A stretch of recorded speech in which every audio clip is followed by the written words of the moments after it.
ہیں، آپ مرد ہیں، آپ کو اتنے اتنے گاؤں دینا۔ تو اس الو نے کہا کہ ٹھیک ہے، جو بادشاہ سلامت کرسی پر جلوہ افروز ہے، جو بادشاہت کر رہے ہیں، حکمرانی کر رہے ہیں، اگر انہی کا زمانہ دراز ہوا تو آپ 100 گاؤں کی بات کرتی ہیں، آپ کو 1000 ویران گاؤں میں آپ کو دوں گا۔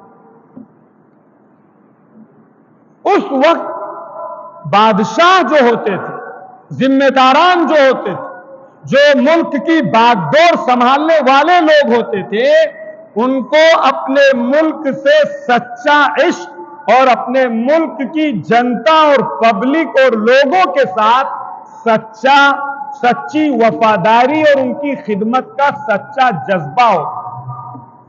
بہرحال بادشاہ کو ہوش آیا، اپنی غفلت کی چادر اتاری، اور اس کے بعد پھر وہ تنہائی میں آ کے ان بزرگ اور صوفی سے ملاقات کی کہ الو نے یہ بات کہی ہے کہ اگر بادشاہ سلامت کی کرسی برقرار رہی اور زیادہ دنوں تک چلتی رہی تو پھر میں تم کو 1000 ویران گاؤں دوں گا۔ اس کا مطلب کیا ہے اور وہ کہنا کیا چاہتا؟ پھر اس نے ایک سسٹم سمجھا، اور وہ سسٹم سے اگر ملک کی زیر اقتدار طاقتیں اس سسٹم کو نہیں سمجھیں گی اور اس سسٹم کو نہیں فالو کریں گی تو یاد رکھا جائے، ملک کی تباہی کے لیے اور ملک کو ویران ہونے کے لیے اور ملک کو انتہائی زیادہ آگ میں جھلسا دینے کے لیے اور کوئی چیز نہیں ہو سکتی۔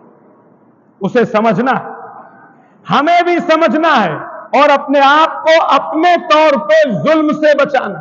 جہیز کا ڈیمانڈ کرنا کیا ہے؟ ارے بولیے، ظلم ہے۔ ظلم اس کا نام نہیں ہے کسی کو ایک تھپڑ مار دیا جائے، یہی ظلم ہے۔ آپ جہیز کا مطالبہ کرتے ہیں، یہ لڑکی والوں پر ظلم ہے، آپ ظالم ہیں۔ آپ کسی انسان کے پیسے دبا لیتے ہیں، یہ ظلم ہے۔ آپ کسی کی زمین ہڑپ لیتے ہیں، یہ ظلم ہے۔ آپ کسی کو آنکھ دکھاتے ہیں، یہ ظلم ہے۔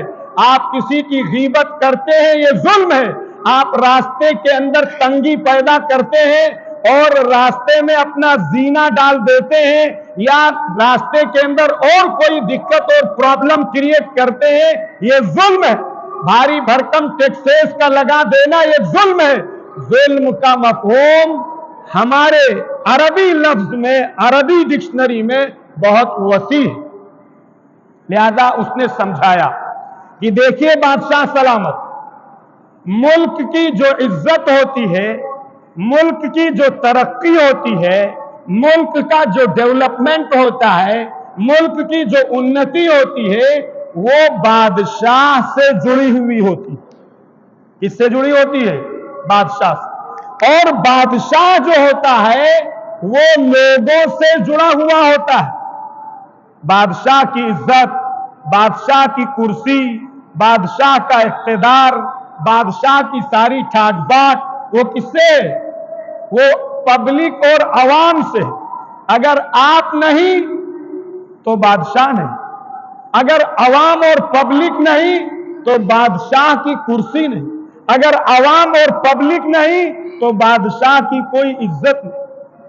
تو بہرحال بادشاہ جو ہوتا ہے وہ لوگوں سے ہوتا ہے، اور جو لوگوں کی ترقی ہوتی ہے اور جو لوگوں کے اندر جو ہے وہ خوشحالی ہوتی ہے، اطمینان ہوتا ہے، فارغ البالی ہوتی ہے، فرمایا وہ آبادی سے ہوتی ہے۔ اور جو آبادی ہے وہ لوگوں کی خوشحالی مال سے ہوتی ہے۔